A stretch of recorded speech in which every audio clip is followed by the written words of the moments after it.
Libra, this is for you. Sa mga umiibig na mga Libra, tingnan natin ang inyong message. Sa mga umiibig na mga Libra. Buhay pag-ibig na mga Libra. Okay. Tingnan muna natin ang mga nangyari sa inyong buhay pag-ibig.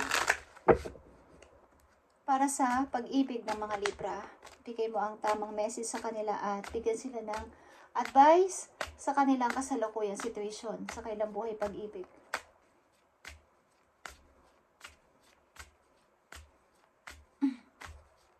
Libra, ano ba ang mga nangyari sa inyong pag-ibig? Okay. Nandito ang hammer, okay? Sabotage. Kumbaga is, may gusto ditong mag-repair, okay? Nandito ang hammer. Gusto ulit i-repair ang isang relation o i-fix, okay? Something na gusto nyong i-fix ang isang relation na nasira, guys.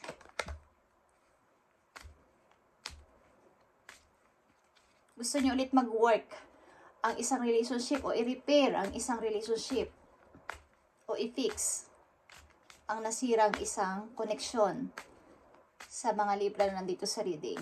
Okay? At ano pa mga message ang about sa inyong pag-ibig? Nandito din ang old school. Maaari nung inyong kabataan o sa inyong pag-aaral dati sa inyong campus o sa iyo eskwelahan ay may mga nakarelasyon kayo doon o may naging karelasyon kayo na hindi nyo matanggal sa inyong isipan hanggang ngayon, okay? O may nangyari sa inyo nung kayo ay nag-aaral pa na may matinding sakit na naidulot sa inyo, okay? Something na ito ay events, okay? Na sariwan-sariwan pa sa alaala nyo. Parang isa itong bad memories para sa inyo. Okay, Libra, about sa inyong pag-ibig, tingnan natin ang message for you about sa pag-ibig ng mga Libra. I need message para sa mga Libra na umiibig. I need message sa pag-ibig ng mga Libra. Nandito ang Knight of Swords. Okay. May taong handang suungin ng anumang, kumbaga, o kung kayo ito is handa nyong ipagtanggol ang tao na to, anuman ang kanyang kalagayan sa buhay o anuman ang nangyayari sa kanyang buhay, kaya nyo siyang i-rescue, kaya nyo siyang tulungan o yeah, guys. Two of Cups is here. Di ko alam po ang tao na inyong nagugustuhan o nagustuhan ay mayroon ng kasamang iba o mayroon ng nagugustuhan iba, but gusto nyo siyang bawiin o gusto nyong ulit-ulitin ang inyong samahan o i-repair ito, i-fix. Okay, gusto nyo ulit makipagkita sa taong nanakit o nagpasakit sa inyong kalooban. Okay, nandito din ang Temperance. Ang person na to o kayo, isa sa inyo ay sumama sa ibang tao na hindi nyo gusto o gustuhin nyo man is maaring nandun pa rin ang inyong mind sa taong inyong iniwan o nang iwan sa inyo, Libra. Maaring nakatingin pa rin kayo sa back. Naglo-looking back pa rin kayo at naghihintay. Okay? Naghihintay kayo. Okay.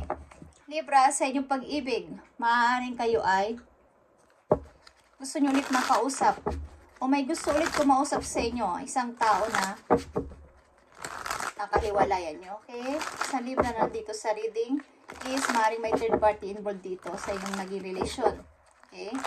At maaaring gusto nyo ulit na i-repair o i-fix ang samahan na to. Yeah. Twin flame is here, guys. Gusto nyo ulit makita at makausap ang person na to. Para sa mga Libra na nandito na umiibig o nasa pag-ibig pa o nasa tao pa na to ang inyong mind is hinihintay nyo ang person na to na magbalik sa inyong buhay. Maaring may sangkot ditong third party, guys, sa inyong relation. Kaya nagkaganito. Tingnan natin.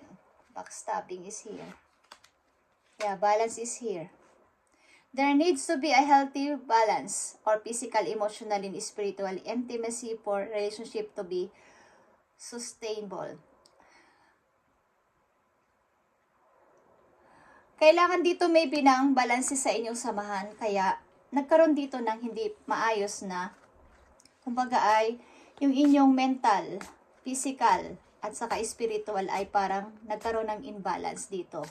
At hindi na to nagkaroon ng pag-grow pa ang relation na to, Libra, kaya nagkaroon dito ng hiwalayan. Okay? Maaring meron kayong mga conflicts or mga nangyari sa inyong nakaraan, sa inyong old school o something events kayong dinaluhan na nagkaroon kayo ng bad memories or masamang alaala. At nagre-reflect kapag nagkaroon kayo ng relasyon sa isang tao, anumang relasyon yan, kaibigan man yan o love relationship, is hindi nagkakaroon ng balanse palagi. Naapektuhan palagi yung emotional, okay?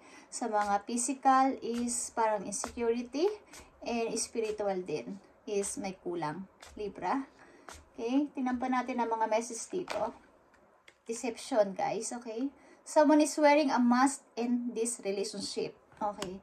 Ang relationship na to ay talagang may third party involved, kaya kayo ay nagkahiwalay, Libra, sa iyong karelasyon na to o kakoneksyon. Mayroong third party na involved dito sa inyong relation. Maaaring ikaw o ang inyong karelasyon ay nagkaroon ng third party. Okay? Something ng isa sa inyo sumama na sa isang tao but naglo-looking back pa din at naaalala. Okay? You have already met the romantic partner you seek. Okay. Something, guys, na may na-meet na kayong ibang person or ang tao na to pa rin ang tinitibok na inyong puso. So, tingnan natin ang they are the one. Maaaring na-meet mo na ang taong iyong hinahanap na masasabi mong the one sa puso mo. Titignan natin kung ito ay yung dati mong karelasyon o may kasalukuyan ka ng minamahal, Libra. They are the one para sa mga Libra, sa mga Librang umiibig. Make the effort. Okay. Maaaring ito ay tinuturing mong the one ang taong nawala na sa buhay mo o taong lumisa na sa buhay mo. Maaaring isa sa inyo is kailangan magkaroon ng action, effort dito para makapag-usap kayo ng heart to heart. Okay? Kailangan dito ng heart to heart para kayo ay mag-usap ng matino at kung ano man ang mapag-usapan nyo, kung magtatapos na ba talaga to o dapat pang i-fix o may pipix pa ang relasyon na to, is gawin nyo ang nararapat. Make the effort. Libra, kung sino man sa inyo unang magbibigay ng effort dito. Okay? Maaaring ito ng the one at soulmate na tinuturing mo. Okay? Yeah. Maaaring humihingi ka ng payo sa iyong mga friends sa connection na to, Libra. Sapagkat tinuturing mo tong the one para sa iyo at soulmate, ang tao na to. At may dalawa ka ditong soulmate na message. Two of Cups and soulmate. Yes, this is your soulmate. Okay? Ang tao na to ay iyong soulmate galing sa nakaraan mo person. Maaaring sumama ka na sa iba or vice versa, but naglo-looking back ka pa, or ang iyong person, alin sa inyong dalawa, is naglo-looking back pa din. Tingnan natin ang message pa dito sa inyong connection ng iyong person, Libra, about sa inyong pag-ibig. May third party ditong involved kaya nangyari ang lahat. Libra. Deception ito. Okay? Tingnan natin ang message for you. Sa inyong connection. Heart is here. Okay? You begin to feel your heart beat faster when you are close. Something, guys, na kapag talaga kasama mo ang tao na to. Okay? Maaaring naalala mo ang paglabas-labas ninyo o bonding ninyo ng person na to. Maaaring pagkasama mo o nakikita mo ang tao na to is umibilis ang tibok ng iyong puso. Okay? Libra, maaaring in love ka pa rin sa person na to na yung iniwan o nang iwan sa'yo. Okay? Kahit na mayroon ng nangyaring third party dito or away o hiwalay na kayo. Tingnan natin ang message for you dito sa inyong situation, Libra. Libra na nandito sa message, ibigay mo ang advice para sa kanila para magkaroon sila ng guide. Thank you, Spirit. Bigyan mo sila ng advice, please. Okay. Bigyan mo silang advice, please. Thank you. Para sa Libra. Okay, nandito ang trust. Okay. This is a reminder that even if you feel that others do not understand you or get what you are doing, it is no excuse to curl up and hide.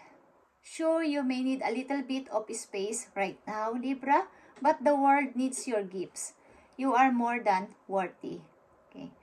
Maaaring yung mga taong iba na malalapit sa inyong buhay ay hindi nagiget o hindi kayo naiintindihan ano man ang nangyayari at ginagawa nyo sa kasalukuyan. But, hindi ito yung excuse para sabihin mo na kailangan ko na lang magtago na lang at ilihim ang iyong nararamdaman.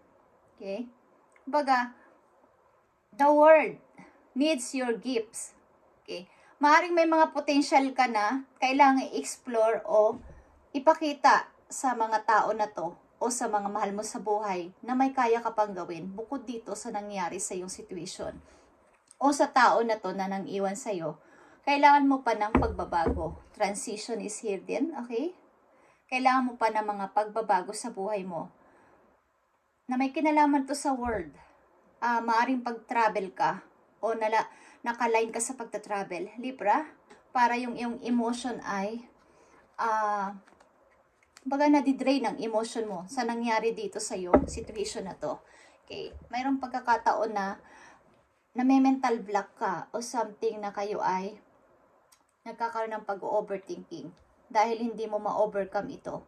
Okay, sapagkat ang tao na to ay tinuturing mong the one para sa iyo, but nangyari ang lahat ng ito, something guys na you want to fix or kailangan yung i-fix ito kung meron pang pag-ibig sa bawat isa. Okay? Sapagkat ito ay tinuturing mong the one para sa iyo at soulmate para sa iyo, ang person na to. Kailangan nyo siguro mag-usap at magbigay ng effort o action. Okay? Kailangan nyo sigurong mag-usap ng matino o may pagkalinawan, clear, para kung magkaibigan na lang kayo, sa susunod is maging maayos ang takbo ng inyong buhay sa inyong present moment. Okay? Thank you and God bless, Libra. At ito ang inyong buhay pag-ibig sa mga Libra na nandito sa reading. Pagpalain kayo ni Lord sa inyong mga ginagawa everyday at magpatuloy sa buhay. Okay? Thank you and God bless.